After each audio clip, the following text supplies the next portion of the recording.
1801년 겨울입니다. 전라남도 강진의 어느 허름한 주막입니다. 매서운 바닷바람이 문풍지를 사정없이 흔들고 있었지요. 차가운 냉골방 한 구석, 한 남자가 웅크리고 앉아 있습니다. 한때는 임금의 총애를 한 몸에 받던 천재 관료였습니다. 조선의 미래를 설계하던 당당한 정치가였지요. 하지만 지금은 죄인이라는 굴레를 쓴 초라한 유배객일 뿐입니다.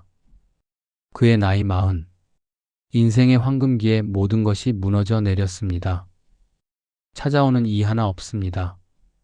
말을 걸어주는 이도 없었지요. 세상은 그를 역적이라 불렀고 친구들은 그를 외면했습니다.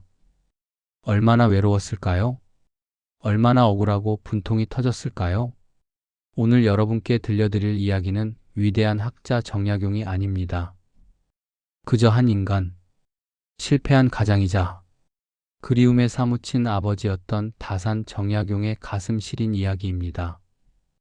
우리는 흔히 정약용 선생을 조선 최고의 천재라고 말합니다. 하지만 그가 겪었던 18년의 유배 생활은 천재성만으로는 결코 버틸 수 없는 지옥 같은 시간이었습니다. 만약 여러분이 하루아침에 직장을 잃고 재산을 몰수당하고 가족과 생이별을 한 채 아무도 모르는 낯선 곳에 갇히게 된다면 어떨까요? 그 절망 속에서 정약용은 어떻게 다시 일어설 수 있었을까요? 오늘 밤 그의 젖은 풋끝을 따라가며 우리의 인생을 다시 한번 돌아보는 시간이 되시길 바랍니다. 시간을 조금만 거슬러 올라가 볼까요? 정약용에게는 든든한 뒷배가 있었습니다. 바로 조선의 22대 왕 정조였지요. 정조는 정약용을 자신의 분신처럼 아꼈습니다. 수원 화성을 지을 때도, 한강에 배다리를 놓을 때도 정조는 언제나 정약용을 찾았습니다. 약용아, 너라면 할 수 있다. 그 믿음 하나로 정약용은 밤낮 없이 일했습니다. 세상이 두렵지 않았습니다. 하지만 운명은 잔인했습니다. 1800년 여름, 정조가 갑작스럽게 세상을 떠나고 만 것입니다. 하늘이 무너진다는 말이 딱 맞았겠지요. 정조의 죽음은 곧 정약용의 몰락을 의미했습니다. 반대파들은 기다렸다는 듯이 공격을 시작했습니다. 천주교를 믿었다는 죄목이 씌워졌지요. 가문의 형제들이 줄줄이 잡혀갔습니다. 셋째 형 정약종은 삼수를 당해 형장의 이슬로 사라졌습니다. 정약용과 둘째 형 정약전은 겨우 목숨만 부지한 채 유배형을 받았습니다. 한 집안이 그야말로 풍비박산이 난 겁니다. 이것을 멸문지화라고 하지요. 한양을 떠나 유배지로 가는 길, 두 형제는 전라도 나주의 율정점이라는 주막에 도착했습니다. 이곳이 바로 운명의 갈림길이었습니다. 형 정약전은 흑산도로 가야 했고 동생 정약용은 강진으로 가야 했습니다. 이제 헤어지면 언제 다시 만날지 모르는 상황이었습니다. 두 사람은 서로의 손을 잡고 하염없이 눈물을 흘렸습니다. 말이 나오지 않았을 겁니다. 그저 서로의 살아있는 체온을 느끼는 것이 전부였지요. 훗날 정약용은 이때를 회상하며 이렇게 시를 썼습니다. 살아서는 미워해 본 적 없는 우리 두 사람. 이제 머나먼 곳으로 떠나니 언제 다시 만날고. 그것이 마지막이었습니다. 두 형제는 다시는 살아서 만나지 못했습니다. 형을 태운 배가 안개 속으로 사라질 때 정약용의 가슴은 찢어지는 듯 했을 겁니다. 홀로 남겨진 강진 땅. 사람들은 그를 천주학쟁이 죄인이라며 손가락질했습니다. 양반집 대문은커녕 관가 근처에도 갈 수 없었지요. 갈 곳 없는 그가 스며든 곳은 읍내에 다 허물어져 가는 주막이었습니다. 주막집 뒷방. 빛도 잘 들어오지 않는 좁은 방 하나가 그의 거처가 되었습니다. 천하의 정약용이 술 취한 취객들의 고함 소리와 음식 냄새가 진동하는 주막에 얹혀 살게 된 것입니다. 자괴감이 들지 않았을까요? 내가 어쩌다 이 지경이 되었나? 밤마다 이불을 뒤집어 쓰고 울음을 삼켰을지도 모릅니다. 그때였습니다. 절망에 빠진 정약용을 깨운 건 대단한 스승이 아니었습니다. 바로 주막집 주모 할머니였습니다. 하루는 정약용이 멍하니 앉아 신세 한탄을 하고 있었나 봅니다.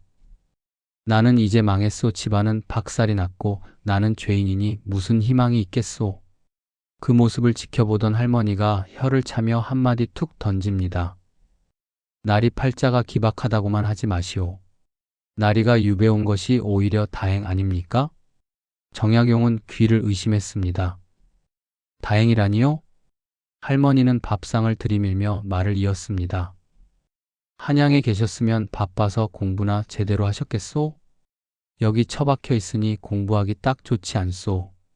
이제야말로 나리가 하고 싶은 공부를 원 없이 할 때가 아닙니까? 머리를 한 대 맞은 것 같았습니다. 망치가 머리를 때린 듯 멍해졌지요. 그렇습니다. 모든 것을 잃었다는 건 역설적이게도 온전히 나 자신만의 시간을 갖게 되었다는 뜻이기도 했습니다. 정약용은 자세를 고쳐 앉았습니다. 그리고 방문 위에 현판을 하나 걸었습니다. 사이제, 네 가지를 마땅히 지키는 집이라는 뜻입니다. 생각은 맑게, 용모는 단정하게, 말은 적게, 행동은 무겁게, 술냄새 나는 주막집 뒷방을 자신만의 성전으로 만든 것입니다. 시청자 여러분, 우리네 인생도 그렇지 않던가요? 은퇴를 하고 나니 찾아오는 공허함, 자식들 다 떠나보내고 텅 빈 집을 지키는 외로움.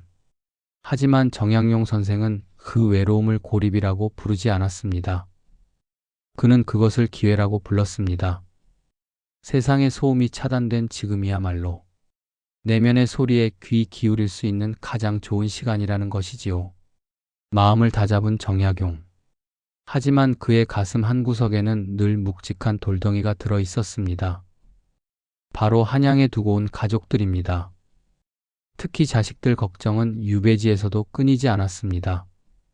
죄인의 자식이 되었으니 벼슬길은 막혔고 주변의 멸시는 불 보듯 뻔했습니다. 혹여나 자식들이 자포자기하여 망가지지는 않을까? 아비로서 피가 마르는 심정이었겠지요. 그는 붓을 들었습니다. 그리고 편지를 쓰기 시작했습니다. 우리가 아는 위인 정약용이 아니라 잔소리 많은 아버지 정약용의 모습이 보입니다. 큰아들 학연에게 보낸 편지를 한번 볼까요? 아들아, 내 말을 명심해라. 패족 즉 망한 집안의 자식일수록 더 처신을 잘해야 한다. 남들이 눈을 부릅뜨고 흠을 잡으려 할 테니 말 한마디 행동 하나도 조심하고 또 조심해라. 그 중에서도 가장 강조한 것은 바로 독서였습니다. 패족이 글을 읽지 않으면 짐승과 다를 바가 없다. 벼슬을 못하니 글을 안 읽겠다고? 어리석은 소리다. 벼슬을 안 해도 되니 과거 시험에 얽매이지 않고 진짜 공부를 할 수 있지 않느냐. 정말 지독한 교육열이지요? 하지만 그 속에 담긴 아비의 절박함을 우리는 읽을 수 있습니다. 자식들이 세상의 손가락질을 이겨내고 당당한 인간으로 바로 서기를 바라는 마음. 그 유일한 동아줄이 독서라고 믿었던 것입니다. 재미있는 일화도 있습니다. 둘째 아들이 술을 좀 좋아했던 모양입니다. 정약용도 젊은 시절 술을 꽤나 좋아했거든요. 자신을 닮은 아들이 걱정되었는지 신신당부를 합니다. 내게 벼슬하지 못하는 죄인이란 말보다 더 아픈 것은 내 자식이 술주 정뱅이라는 소리를 듣는 것이다. 제발 술을 마실 때는 입술만 적셔라. 소감을 마시듯 벌컥벌컥 마시지 마라. 어떠신가요? 조선 최고의 학자도 자식 농사는 마음대로 안 되나 봅니다. 멀리 떨어져 있어 직접 회초리를 들 수는 없었지만 편지 한자 한자에 꾹꾹 눌러 담은 아버지의 사랑이 느껴지지 않으십니까? 그러던 어느 날이었습니다. 한양에서 소포 하나가 도착했습니다. 아내가 보낸 것이었지요. 보자기를 풀어보니 낡고 핏바랜 치마가 한 벌 들어 있었습니다. 그것은 30년 전 정약용과 아내가 혼례를 올리던 날 아내가 입었던 화롯 그 붉은 치마였습니다. 세월이 흘러 붉은색은 다 바래고 누렇게 변해버린 헌치마. 아내는 남편이 유배지에서 고생하는 것이 안타까워 옷이라도 해 입으라고 그 귀한 치마를 보낸 것입니다. 정약용은 그 치마를 부여잡고 한참을 울었습니다. 젊고 고왔던 아내의 얼굴이 떠올랐겠지요. 나 때문에 고생만 하는 아내 생각에 가슴이 미어졌을 겁니다. 그는 차마 그 치마를 가위로 잘라 옷을 해 입을 수 없었습니다. 대신 가위를 들고 그 치마를 네모난 조각으로 잘랐습니다. 그리고 종이를 덧대어 작은 첩을 만들었습니다. 거기에 시를 쓰고 그림을 그렸지요. 이것이 그 유명한 핫비첩입니다. 노을 하치마 피, 노을 빛 치마라는 뜻이지요. 그는 이 첩에 매화 그림을 그리고 시집가는 딸을 위해 편지를 썼습니다. 매화꽃이 흐드러지게 핀 날, 우리 딸이 시집을 가는구나. 이 늙은 아비는 먼 곳에 있어 가보지도 못하는구나. 부디 남편을 공경하고 집안을 잘 화목하게 꾸려가거라. 마음속에 항상 어버이를 생각한다면 그것이 곧 효도다. 아버지 없이 혼례를 치러야 하는 딸, 그 딸에게 헌치마 조각에 쓴 편지를 보내는 아버지의 마음, 그것은 보석보다 더 빛나는 사랑이었습니다. 그 치마 조각은 지금도 전해져 내려와 보는 이들의 눈시울을 붉히게 만듭니다. 그렇게 18년이 흘렀습니다. 강산이 2번 가까이 변하는 긴 세월입니다.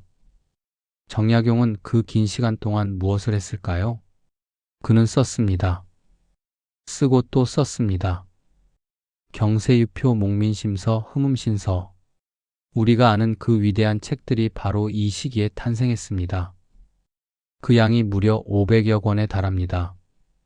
상상이 되십니까? 복사기도 컴퓨터도 없던 시절입니다. 오직 붓 하나로 500권의 책을 써낸 것입니다. 얼마나 글을 많이 썼는지 앉아서 책상 다리를 한 복사뼈가 바닥에 닿아 살이 터지고 피고름이 났다고 합니다.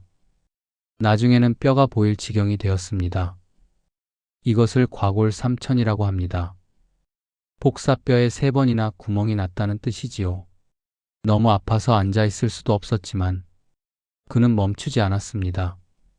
나중에는 천장에 줄을 매달아 상체를 묶어놓고 글을 썼다고 전해집니다. 왜 그랬을까요? 무엇이 그를 그토록 처절하게 만들었을까요? 그는 알았던 겁니다.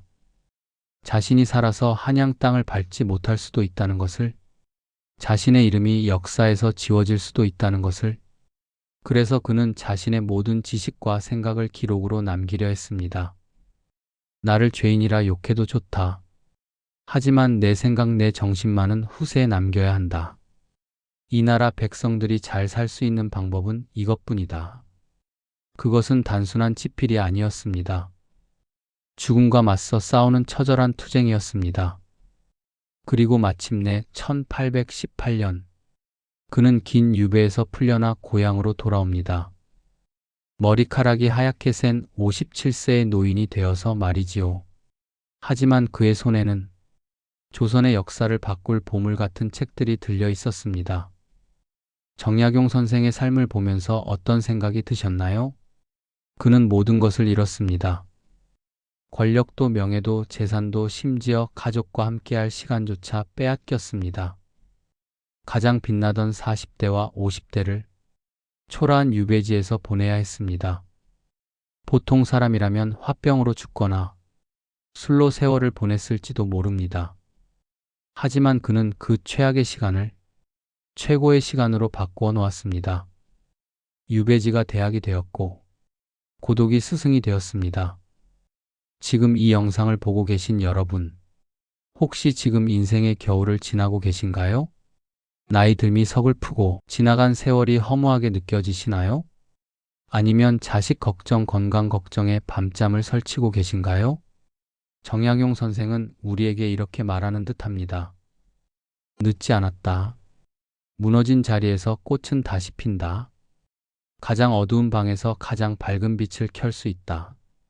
복사뼈가 뚫리는 고통 속에서도 붓을 놓지 않았던 그 집념, 헌치마의 자식 사랑을 담았던 그 따뜻한 마음, 오늘 밤 다산 정약용 선생의 향기가 여러분의 지친 마음에 위로가 되기를 바랍니다. 인생의 2막은 아직 끝나지 않았습니다. 지금까지 여러분의 벗 인문학 스토리텔러였습니다. 평안한 밤 되십시오.